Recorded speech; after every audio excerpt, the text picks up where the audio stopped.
this video, I'll show you how you can calculate the ROI or the return on investment in Excel. So let's say you have a cost and an income here and you want to see what the return on investment is.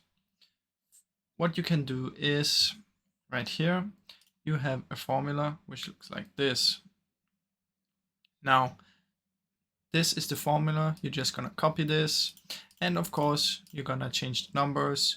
So for me, the B is my income and the A is my cost.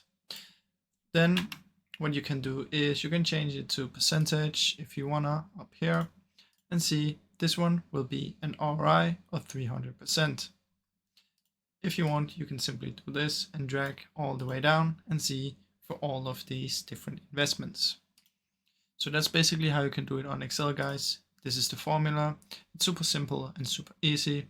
Now, if you enjoyed the video, please leave a like and subscribe as it helps me out a ton. Thank you so much for watching.